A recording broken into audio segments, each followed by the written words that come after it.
All right, guys. So today we're going to start chapter 13. And in chapter 13, we're going to start studying what's called an ANOVA. And today in particular, we're going to look at a single factor,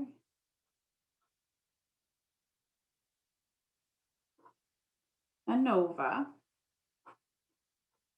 And what this is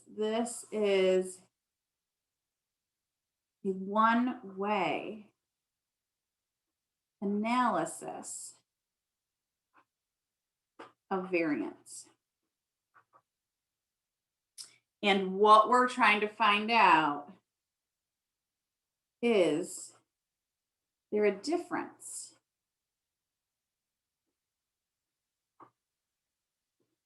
in means? Right? So that's what we're still studying today. So ANOVA stands for analysis of variance. So in chapter 13, we're going to start looking at an ANOVA, and particularly today, we're looking at this single factor, which means it's a one-way. So I just have one factor, and we'll talk about what this factor is. So this is going to be similar to the homogeneity for categorical data where we had multiple samples. It's going to be similar to that idea. So let's take a look at an ANOVA and what we can expect to see what's going on in this analysis of variance, ANOVA. So analysis of variance, ANOVA, remember what variance is? Variance is just spread, okay? It's another measure of spread. We don't really use it much until this point. And we still won't be calculating anything by hand. Minitab will do all of that for us, but it's just a measure of spread. So here we're looking at a numerical variable.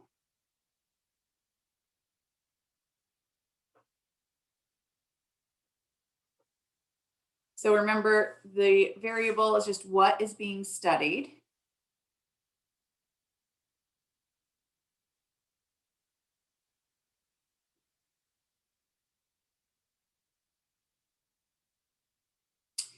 This you will see come up in Minitab as a response.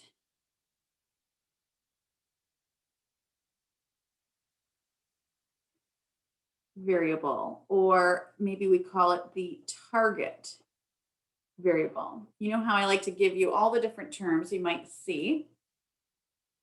So that's my numerical variable, the response or the target.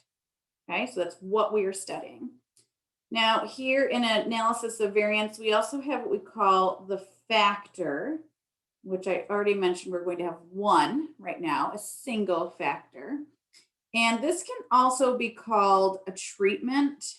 So I'm going to put that here. I like to call it a factor, and in my write-up, I do everything with a factor, but you're going to see a T show up in your output in Minitab, and I want you to recognize that's the treatment. The T stands for treatment. So I'd like you to just know both of those. And this is what separates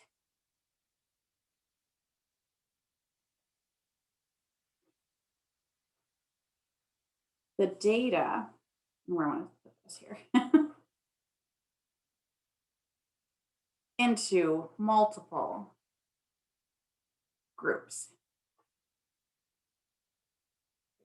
Oh, excuse me. So we're looking at one big group, and our factor will separate everyone into multiple groups. And this is where we're studying multiple groups, and we'll study the means for multiple groups, okay? Here we have K levels. So the number of groups is how many levels. And we call that K, just like we did with categorical data. So in an ANOVA, we're going to study the F-test statistic.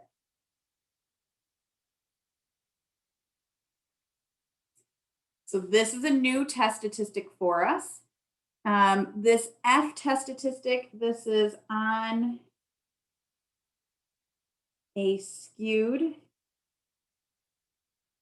right curve. Since it's a skewed right curve, we're looking at all positive values because they are squared.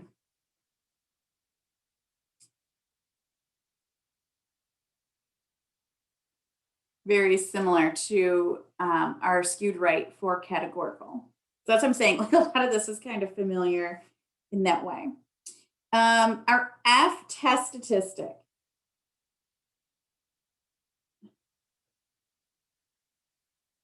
is equal to MST, there's the T for treatment, divided by MSE.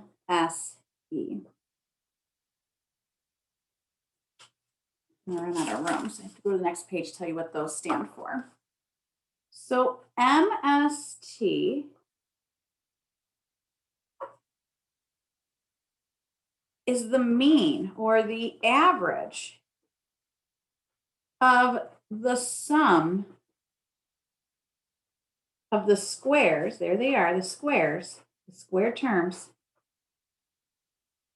of the treatment. And I'm going to put factor here so you understand it's the same thing. Factors, the treatments. So it's the mean of the sum of the squares of those factors, those treatments. What this is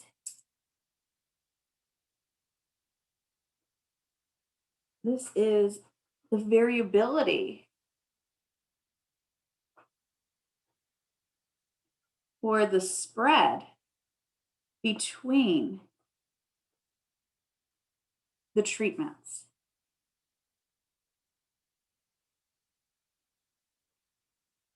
Or factors, okay? Then we have the MSE. This is the mean of the sum of the squares again of each treatment.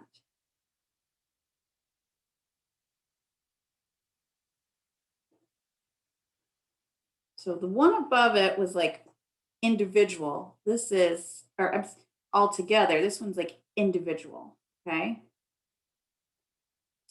And what this one is, this is the variability.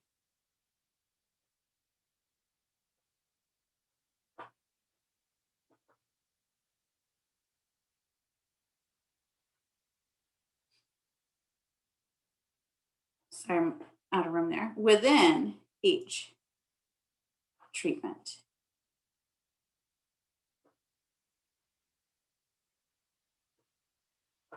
Or factor. Okay, so what you need to know is that the numerator is MST. And you're not going to calculate anything by hand. Minitab will do this, and you're actually going to see it. It takes it step by step, and you'll actually see the calculation evolve. Not that you need to do that. It's just you'll see how you'll see it evolve. But what you need to know is that the numerator MST. You don't even really need to know this to do the test, but it's nice to know what everything represents. MST is that variability between those factors. Okay, the MSE is the variability within each factor on its own, right? So this is all of them together, and this is each one individually, okay? And that's what makes up my new test statistic, my F test statistic. So want to make a note, what happens if the means are the same? So what does this look like, right? Because after all, that's what we're testing. We're testing to see if there's a difference. So what happens if they're the same, if the means are the same across all groups? Then what happens and what does it look like? So if the means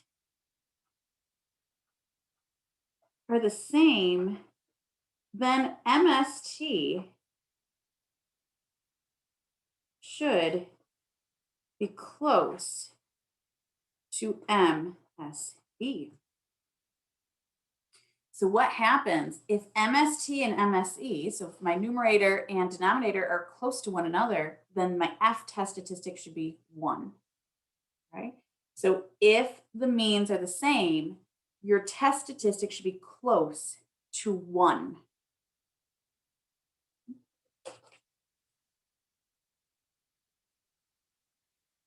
If not, then F is large. So if they're different, then that means my numerator is going to grow and be larger than my numerator. So it'll make my overall fraction here be a large number. So that means F is large, and that results in that small area in my curve and the tail, and that's going to be a small p-value. Okay, so it's a small area, which results in a small p-value. Sorry, I'm moving this stuff around. Okay, that's what we're looking at.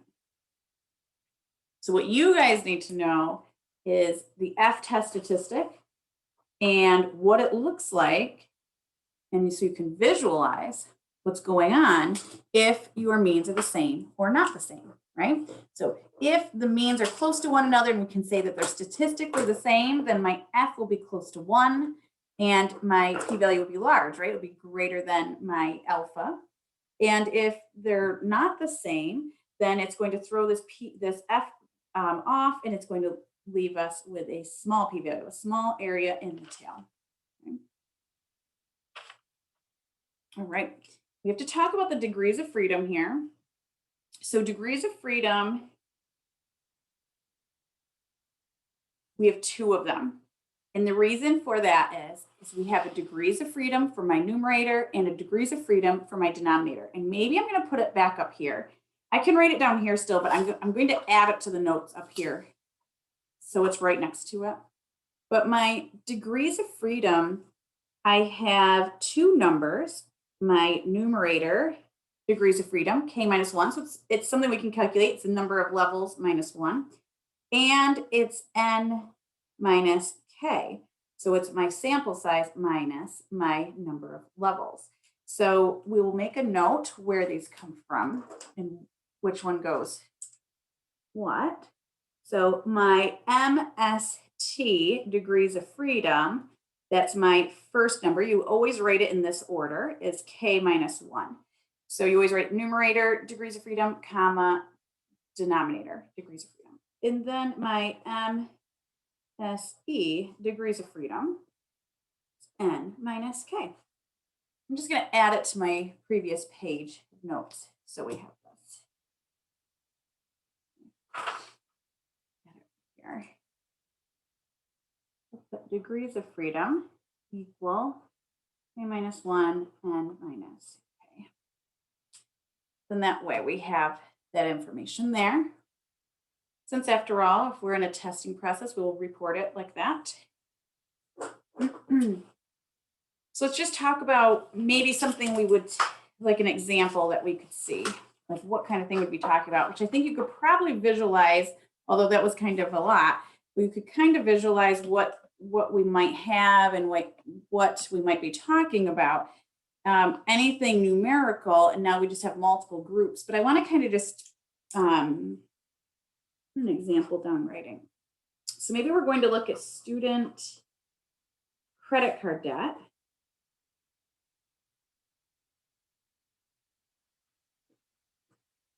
And we're going to look at different schools.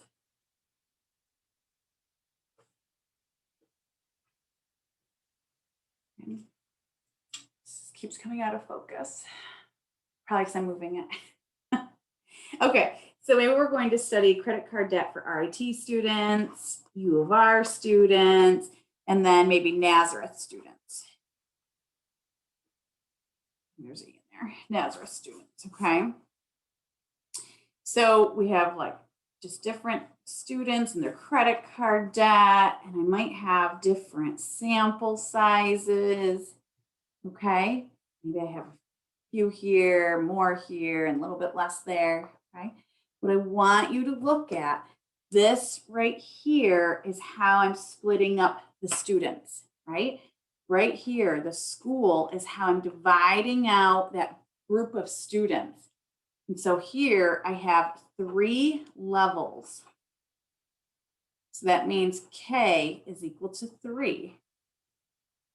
This is my factor or my treatment, and my factor or my treatment is college or school, right? So the college is how I'm splitting them up, RIT, UVAR, and Nazareth.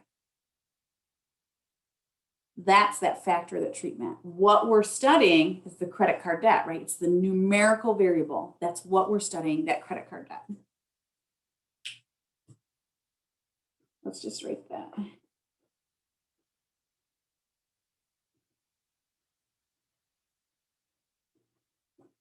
Okay. Just to give you guys an idea, like this is the kind of thing we're going to be studying.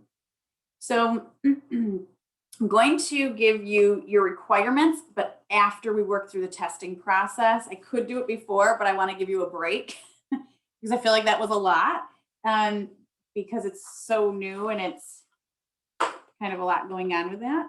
So when we're working through a testing process, we're going to get to know our data. And what I'm saying for that is we're going to get some information about the data before we actually calculate our test statistic or anything or do our test. And the reason for that is so maybe we have an idea of what's going on. So we did this a lot with categorical, right? So I'm going to ask you this a lot on daily assignments. So get to know the data. And we're actually going to use some of this. So we actually have to understand how to do this. So, you know, with categorical data, I might say, oh, you know, I'm not going to ask you this stuff on the exam. This I may ask you on the exam because part of it we actually need for our testing process, which we won't do today, but we'll do it another day. But this is like the prep for that. So what we'll do is we're going to get our descriptive statistics.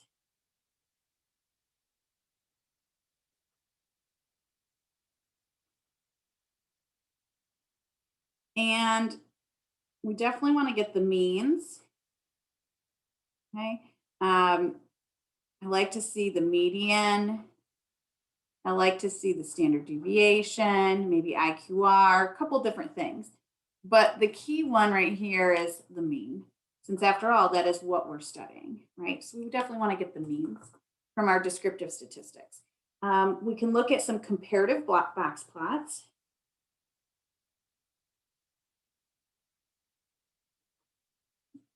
You know, this is what's going to tell you and give you that visual if something stands out, right? If something looks different. And this is something we're going to do. We're going to start now, and we're not going to really do anything with it yet. And we're going to continue. Is we're going to rank the means. So that's why we need the means here. We're going to rank the sample means. And we're going to go from smallest to largest. We're going to do something with this, but not today. Okay. So this one we're going to use later on.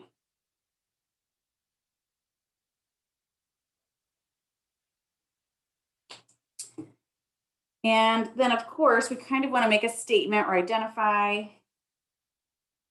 if anything stands out or something looks different.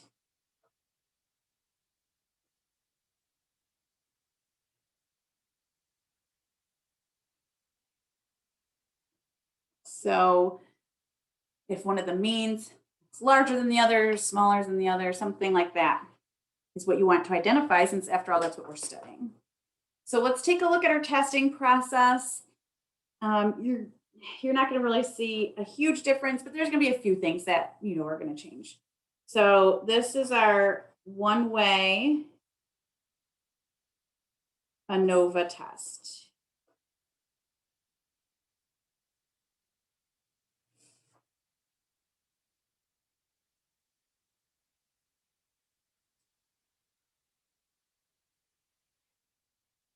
are the means statistically different?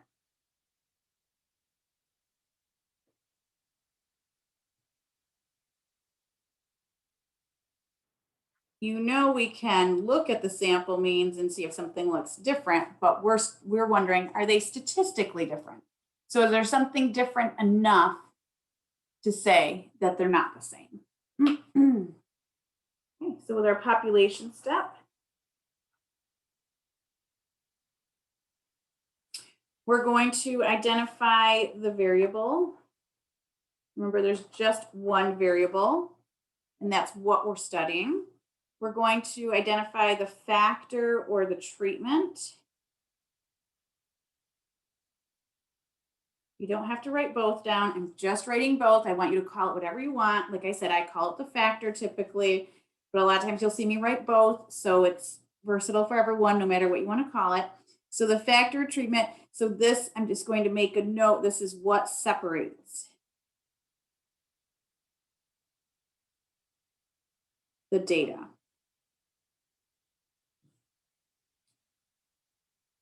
And then of course, we're going to include our goal. And I'm going to write my goal in a little different way than what we usually do. So usually we say, well, something is different, right? One of them means different. And in categorical, we said, well, at least one was different, right? For our proportions. And you can write it like that. I'm going to write it to see if the factor has an effect on the variable. Now, of course, I'm going to fill in factor and variable, what they are. So, meaning if the factor actually has an effect on the variable, then that means that it's changing something. So it means that the means are not the same. Okay? And that's what we're trying to find. I can't separate my paper. Okay. So let's take a look at this method step. So for my method step here, my null is just that all of the means are the same.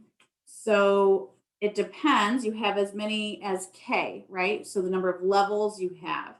So I'm going to just say mu1 equals mu2 equals all the way up through mu k. And my HA is at least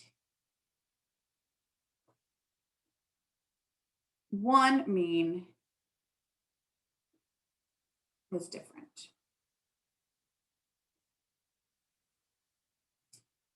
Of course, I'm going to identify my alpha as usual, and that I'm studying an F-test statistic now.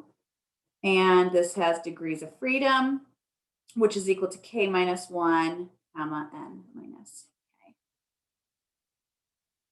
Okay, so my method, my null is that they're all the same. My HAs, at least one is different. My sample as usual, we're going to put our mini tab here, and we're going to check the requirements. Your requirements are more involved, so we're going to look at this in a minute. We're going to look at that later. And I may even tell you, like, we don't have to check the requirements. Maybe I'll ask for this later on. Maybe I'll write this. We'll check these later. So maybe we won't always put these in the testing process. It's just some of it's a long process. I don't want to scare you guys. I don't want to say a long process. Just, you know, there's more to it. There's more to it. And it's new. It's new. Okay. So let's take a look at our results here. So I guess mainly our sample step, we're going to have our mini tab. So for our results, we're just going to report the F-test statistic and our degrees of freedom.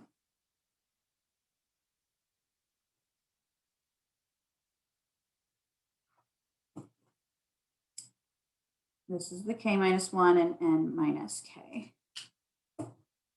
Minitab does give you this, but you can calculate it by hand easy enough. And then we will report the p-value as usual. You know Minitab's going to give you all of this, right? It's going to give you the test statistic and it will give you the p-value. Then we're going to move on to our conclusion. And our conclusion is the same as always. So is the p-value less than or equal to my alpha? Then yes, we can reject my null, or no, we cannot. And then our same conclusion statement.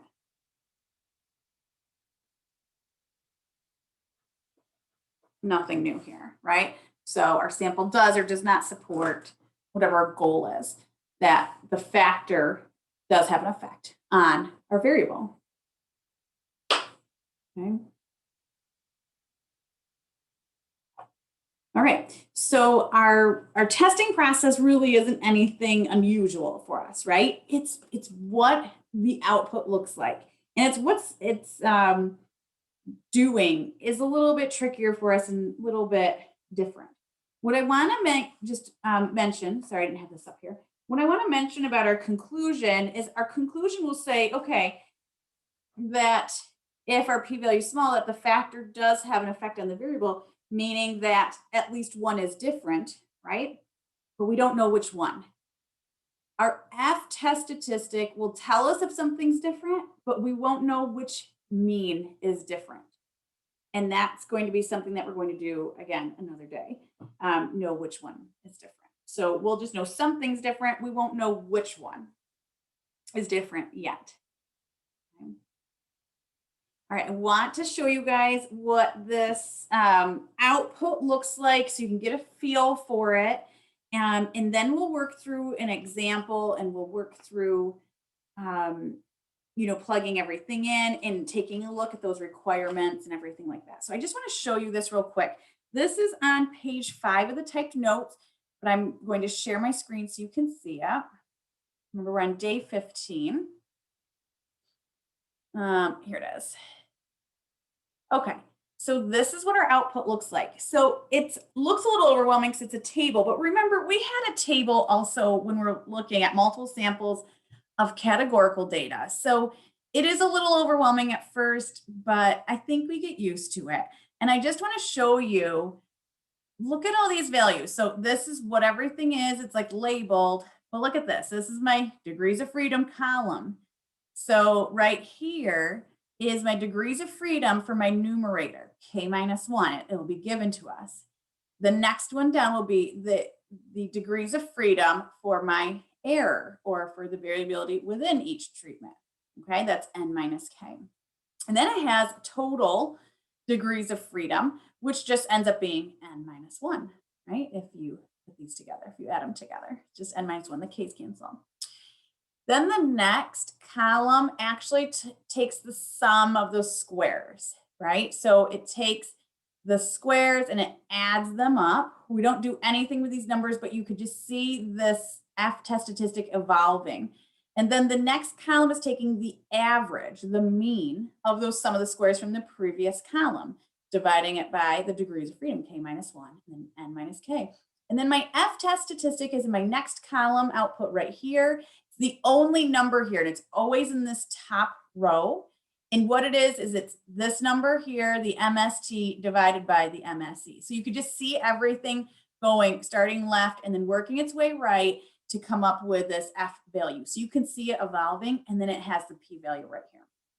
That's what Minitab's going to give you. That's what it's going to look like. We're definitely going to work through an example so you can actually look at it before you're just thrown into your daily to do it on your own. I wanted to show you guys that so you can see how you could just look at that F-test statistic kind of getting made up there, okay? All right, so just wanted to look at a couple of things here. So let's talk about the requirements, the assumptions.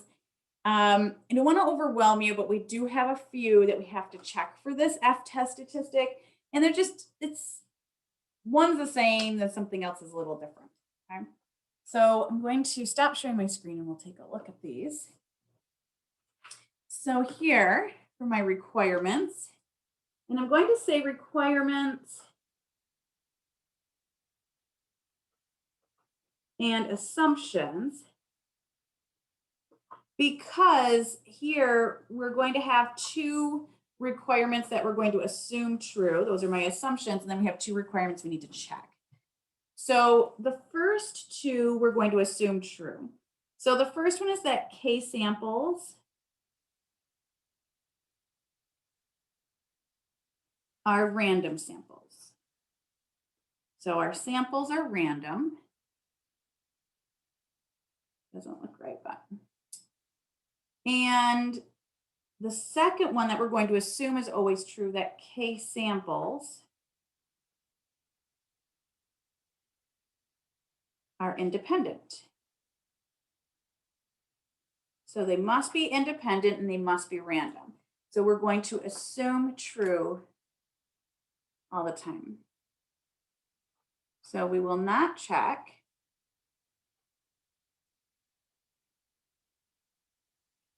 these. We assume true. We're going to always assume that that has taken place. Now, the two that we need to check, we're going to check the populations to see if they're normal.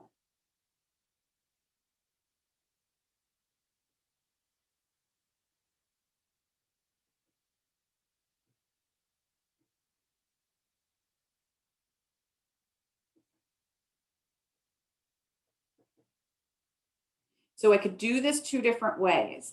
So I can build a multiple NPP with normality test. Remember the p-value we want greater than 0.05. Okay. And what you're doing is you're studying it for all levels. So maybe I'll put that here. So you're looking at one NPP, but it's a multiple NPP. So you're going to have multiple colors going on. I'll show you that today. So we could do it that way. And normally this is like a one, if you just do it all at once, you make the one statement, right? You're just gonna look at, maybe if there's 4 levels, you're gonna look at all 4 p-values. If they're all greater than 0.05, then great, right? You've met normality for all 4 levels. Maybe 3 are above 0.05, but one's not. Then you say, okay, 3 of them are normal and 1 is not because that p-value is smaller, something like that. Or I can build a single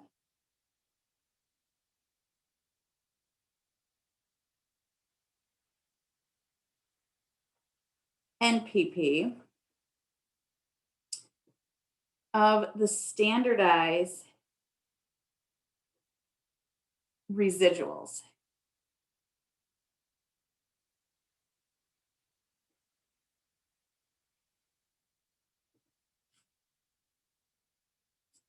This is from the ANOVA. Okay. And you can study, so with normality test, and you'll have 1 p-value. And you're looking for that 1 p-value to be greater than 0.05. So this puts them together and this separates them out. It's easy enough to do either one. It's just you have to ask for these standardized residuals before you can build the second one. I'm going to show you both in today's example. I'll show you either way. I want you to be able to know how to do both of these. I don't want you just to say, oh, I'm just always going to do one. I'd like you to know how to do both. So make sure we can do either one. And then our last requirement, so we have to check for normality on each population or each sample. And then my last one, our populations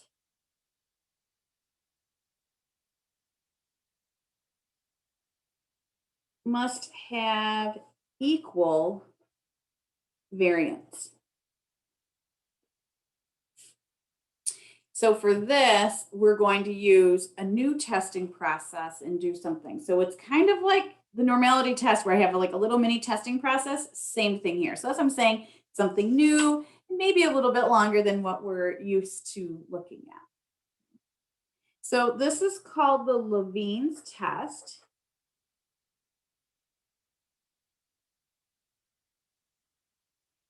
For equal variance. And we're going to use this real short test process like we do for our normality test. So I have my null, and my null says that the variability or the variance is constant.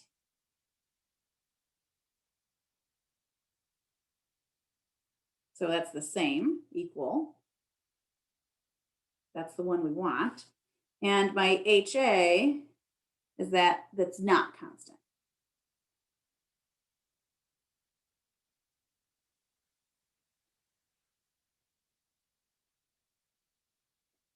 Okay, so one is that the variability is constant, and the other one is the variability is not constant.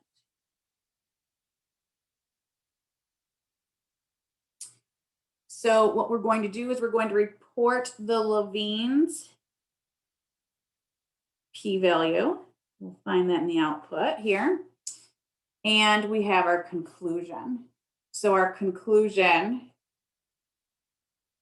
just a quick statement like we do for our normality test. So what we're looking for, so is the p-value less than or equal to alpha? So if you answer yes, then that means you're rejecting the null. So if you're saying yes, then you're rejecting that the variability is constant.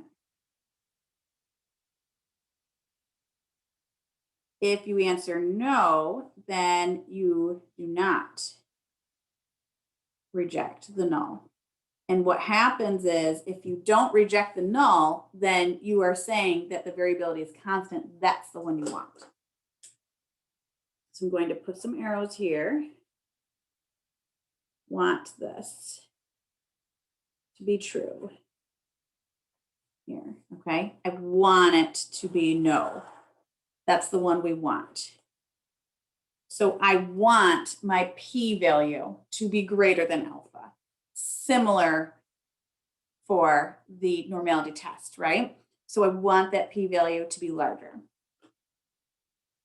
Okay, so those are my two requirements.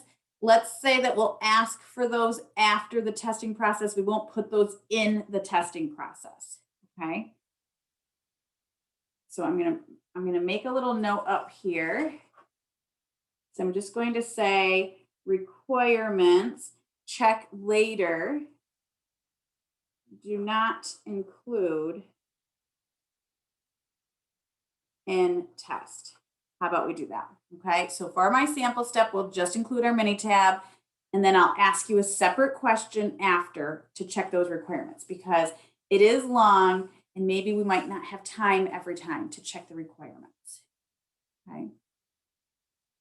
So I'll leave that there for a second for you guys to take a look at those. Now I want to work through an example. I want to show you all of these requirements. I want to show you where we go for everything. I want to show you what this output looks like. And, you know, and then you guys can work on your daily. So today I want to look at, I didn't write it down. I think it's example 1, but I don't know. It's on page 8. I'm just going to write example 1, hoping that's true. Example 1 on page 8 today. This example 1 is going to ask us to get to know the data. So getting those means, ranking them, getting some box plots, all of that stuff. So we can look at that. And then we're going to work through the testing process. And we'll check those requirements. Okay, so I'm going to share my screen. I'm going to look at the typed notes. So there's also under the day 15 content, there's a mini tab file. So if you want to work through the steps along with me, feel free to download that and look at them. So let's take a look at these notes. So here, did I get in the right thing? I don't know. Let me see. Well, I've got 2 different day 15 notes open. Isn't that interesting? Okay. Oh, okay. No, I don't. No, I don't. This is a different thing. Okay. Let me redo that. Sorry, guys. Wrong one. Okay. It said day 15, so it looked the same. Okay. Let's find, I think this is page 8. There it is. Okay, so it is example 1. Good.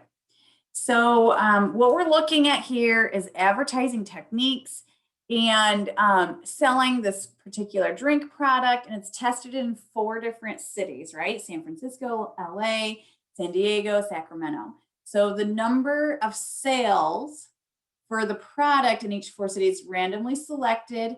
So 4 randomly selected days. Okay, so we can see them here are recorded below. So is there a difference in means? Okay. Anywheres among these 4 cities. So I want to know, is there a difference in mean among the 4 cities? So we're going to use the testing process to see if there's a difference in the means. So I do have a couple notes in here. So see how it's like a table? This is unstacked data, right? Because I have 4 columns with their own data. And it does look nice to look at for us, but Minitab does not like it. So Minitab likes the data stacked. So if you look down here to the left, you can see how it's stacked, where that means all the numbers in one column and then the city is all in the other column. Okay. I already gave it to you stacked in Minitab. Okay, so for this question, it wants to know what is the response variable, what is the factor, right? So it's kind of prepping you for that testing. And then it says provide descriptive statistics. So that's the mean, median, standard deviation, IQR, that stuff. And then it says build comparative box plots and identify any outliers, comment on the means, comment on the spread, and rank the means. So there's a lot to do. So the means and the spreads, I'm just going, in the outliers, I'm just going to look at those box plots. So I can do those real quick, E, F, and G. Ranking the means, I'm going to show you how to do that. It's really not hard, and getting my descriptive statistics. So the first part here, A and B, it says, what's the response variable? So what is my numerical variable? And then what is the factor? So if we look at the problem, the numbers, what are the numbers? The numbers are the sales, right? It's the amount of sales. It's the number of sales.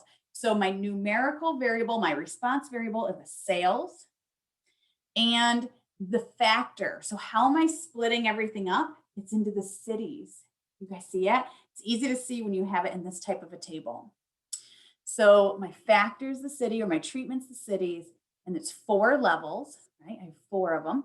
And the numerical or response variable is the number of sales, or just sales. Okay. So let's go into Minitab.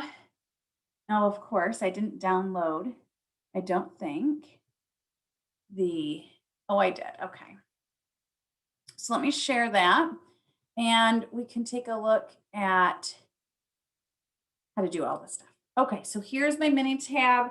Like I mentioned, that I already stacked the data for you, but remember, you can go into data and then you can unstack or stack. So just make sure you can do that when you need to. So Minitab needs this stacked.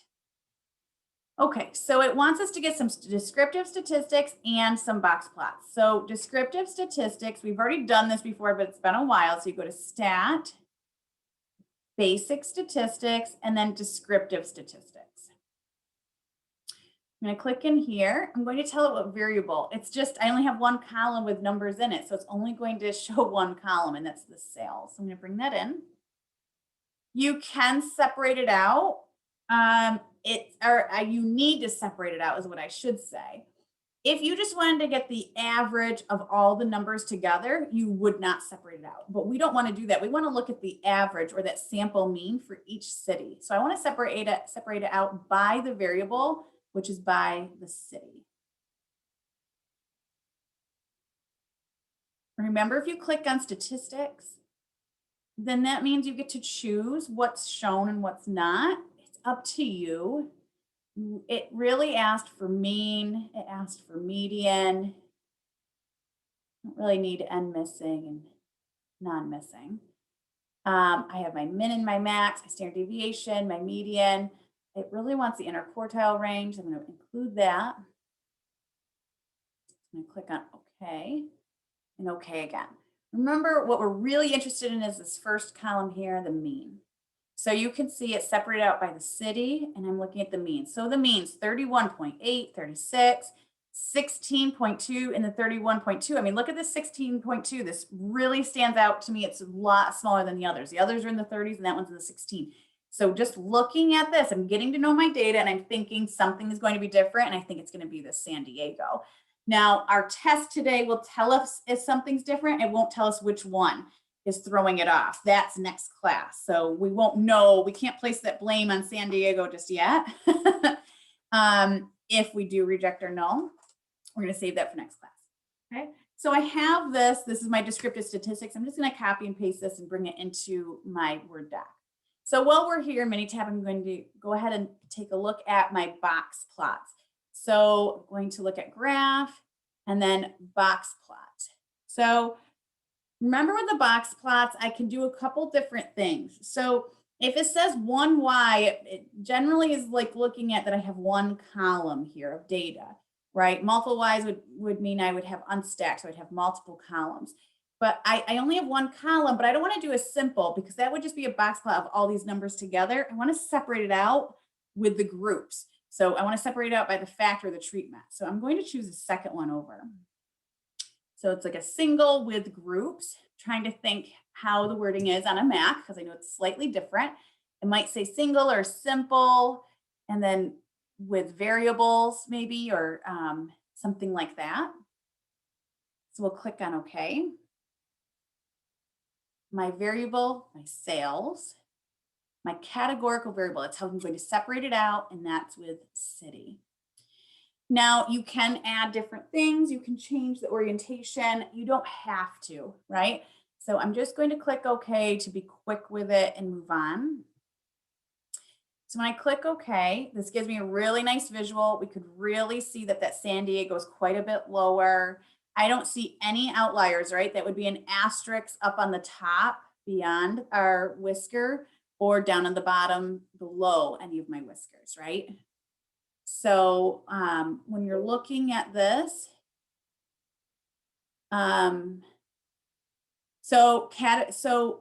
if you guys are on a Mac, I'm just looking at the chat. I believe it's, I don't know. We have categorical variables and categorical variables with groups. I guess try the one with groups and let me know what that looks like. Oops, I don't want to close them. Okay, so then we can take a look at our box plots. So I don't see any outliers. It wants me to make a note on a spread, right? And on the means. I mean, for the means, I'm going to definitely note that San Diego looks much smaller than the others. And the spread, remember, that's the width of my box. Look at this, San Francisco looks way larger, or San Diego looks way smaller than the other three. So we could just say, oh, everything about San Diego, that the mean is lower. I didn't put the means on here, but my median's lower. My mean doesn't come up on there, but we know the mean's lower because it was a 16. And then you could say the spread is smaller than the others, right? So that would be a quick little something that I would talk about. The last part, H, over here in the write-up said to rank the means. Now this is something new for us, to rank those means. Now, what it means to rank the means is I want to take my means from my descriptive statistics. I'm going to go down here so I can show you. So here's my output. So my means are the 31.8, 36, 16.2, 31.2, and I want to rank them from smallest to largest. So I'm going to say, okay, the mean of San Diego is the first one, right? And then I'm going to say, okay, then it's the mean of San Francisco, then the mean of LA, then last the mean of Sacramento. Okay, so without groups, great. Sorry, Lindsay.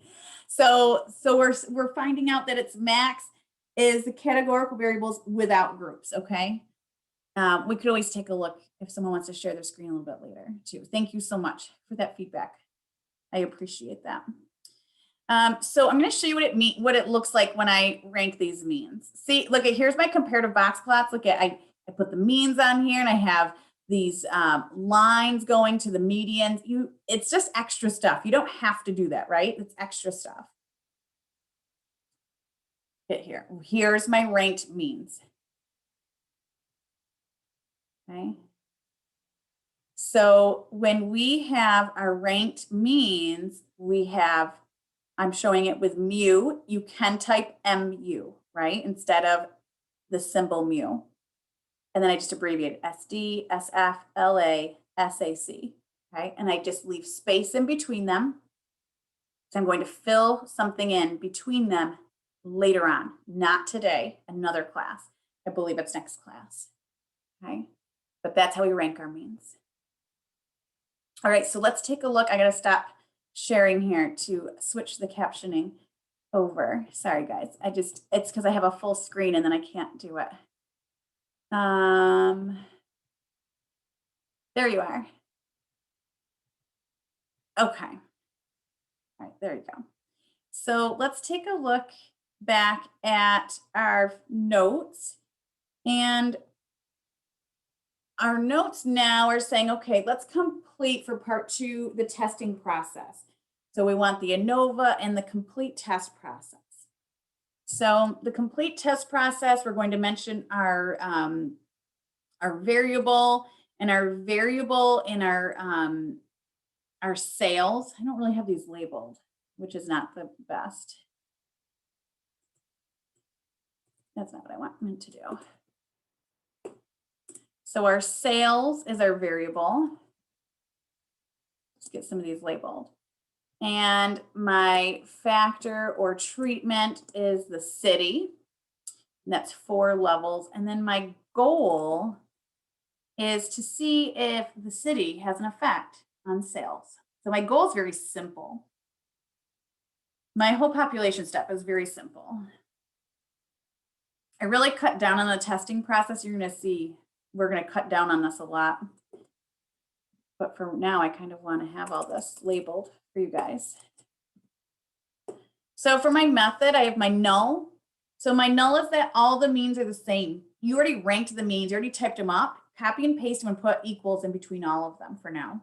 That means that they're all the same. And then my HA is at least one mean is different. I use symbols, but you can just type up mean if you want. I said mu sub I, meaning just one of these is different. My alpha is 5% because we're talking about sales, nothing medical. I'm studying the F test statistic with degrees of freedom, K minus 1 and minus K. So now we're going to get to the point where we have our output, excuse me, from Minitab. So let's go back to Minitab and take a look at this. Sorry, I feel like I need to drink something. Like water. Okay, so let's build our ANOVA. This is something completely different and new for us. So we will go into stat. And from stat, you're going to look at the third option down. It's called ANOVA. I know the very first option says one way, and that's what we're studying today. And you absolutely can choose that option today. But I'm going to show you an option that I choose because we can use it the whole time we're studying ANOVAs. So you can go down here to general linear model. And this is what I will always use. The general linear model isn't just restricted to one factor, which we're going to move on to multiple. So I always go to general linear. If you just choose this top one that says one way, it only works for today's class. So I always use general. And then I'm going to fit the general linear model. I'm going to click on that. It's going to ask me for my response variable. So that is my numerical variables. I'm going to bring the sales in there. It's going to ask for the factors, right? This is how I'm splitting up that population. This is into the cities. I'm going to leave this bottom box blank. Okay? And I'm going to show you one thing. So if you want to think ahead that you might need to check your NPP And maybe you want to do that second option of the NPP where it's on the standardized residuals. You will go into storage. So it's the bottom right option there. When you click on storage, you'll see the third from the top says standardized residuals. You will ask for that standardized residuals. I typically do this every time, then that way I have it if I need it for something. And what it's going to do is going to give you a new column with those standardized residuals. I'm going to click OK, and I'm going to click OK again. Now, just to do the testing process, you don't need that step. But like I said, I just do it every time. So I'm going to click OK one more time. So look, you could see column 3 came up with my new standardized residuals, which I can use for that single NPP if I want. Look at this. This is my analysis of variance. So it looked really big and scary in the typed notes, but I want you to know it has the numbers there. So right here is my factor, right? Here's my degrees of freedom. And then here's my error, there's my degrees of freedom. So it's 3,16 is my degrees of freedom. It's just given to me, right? Even in the same order. Here's my F test statistic, it's 2.67 and the p-value 0.083. Okay. You can look, there's some other information. We're not going to use that quite yet, okay? Not look at that stuff yet, but you have that all. So if you want, you can bring over just your ANOVA, your analysis of variance, or you could bring everything over to your paper and your work. Okay, so let's go back to our typed notes.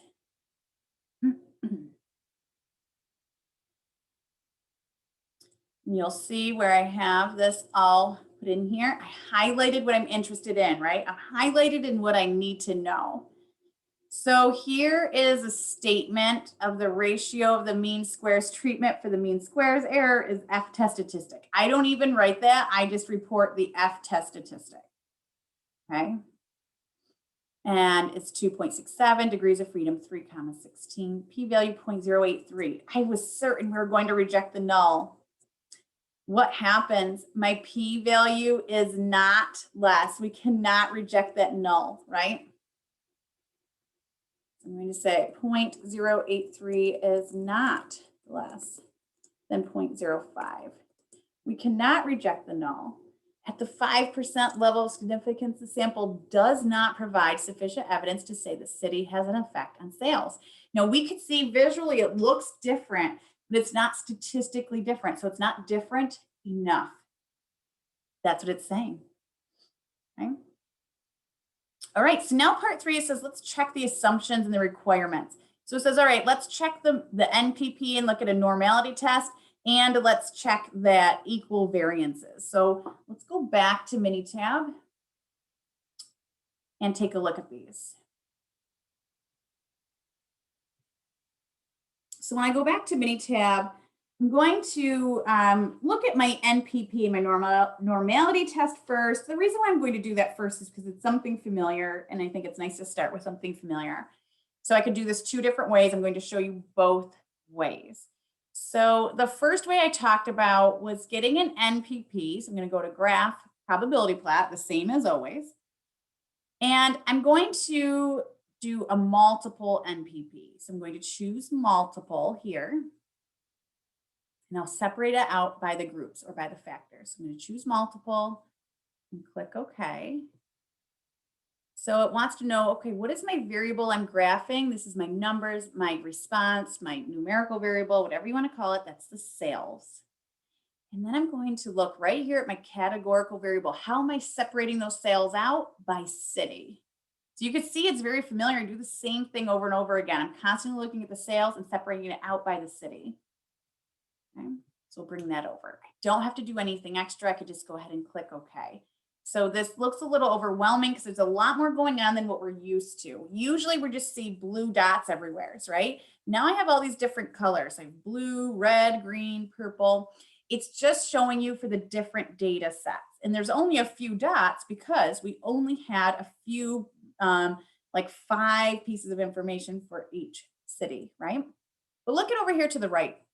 all the way to the right, it says P. That's my P value. I'm going to look down 0.24, 0.5, 0.6, 0.81. They're all greater than 5%.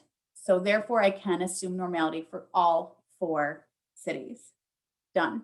That's my normality test, right? So it's like a quick one. It seemed like it was going to be longer than it is. Want to show you the other way of doing this, and that would be using these standardized residuals. So I'm going to look back at graph and add another NPP, another probability plot. This time I'm going to choose single. And under single, it's going to ask me which variable I want to graph. I want to graph the standardized residuals, not just the sales altogether. I want to standardize them. So standardized residuals, and I'm going to click OK. So this will look like what we normally see, just a single, simple NPP, again with one p-value. The one p-value is 0.5. That's certainly greater than 0.05. So again, we can assume normality. So you can go either way with this, either one of those. It does not matter to me usually. I would like you to be able to do both. I would like you to try both. Okay. All right, let's look at the new piece. So the new requirement we need to meet is that the variances are equal. So what we're going to do is we're going to look back under stat and ANOVA. And here we're going to go almost down to the bottom and it says test for equal variances. I mean, it's right in the name of what we're doing. I told you guys that in the beginning of the semester, so it's pretty nice. I'm going to click on that. So it wants to know, how do I have my data? I have all of my data in one column and then my factors are in the other. So my response is sales. My factor, city. Okay. Then from here, I could just go ahead and click OK, and we're going to look at this output. Now the output, there's kind of a lot to it, but I'm only looking for that p-value. So I have all this output here, and I'm going to scroll down to the test output, right? There's even more graphs and stuff. I don't even need it. What I'm looking at is this test output. I'm looking at the Levine's. It's the bottom one, p-value, this 0.821. So my Levine's p-value, for my Levine's test, my null is that I can assume constant variance. My HA is that I cannot assume constant variance. I want to assume constant variance. So I want my p-value to be larger than 0.05, so I do not reject my null, because I do not want to reject the assumption that they're constant variance. Okay, so when I go back to my test or my write-up, we can see right here, the null is constant variability, not constant variability, and I have my, you don't have to include all this, but this part, my 0.821, so here it is. With a p-value of 0.821, we can assume constant variability. And then I just make an overall statement. We've met the requirements, right? We've met the requirements for the spread being constant and that it's we've met the normality requirement. It's like a lot to it. Any questions on that today, guys? It was like a lot of new stuff today.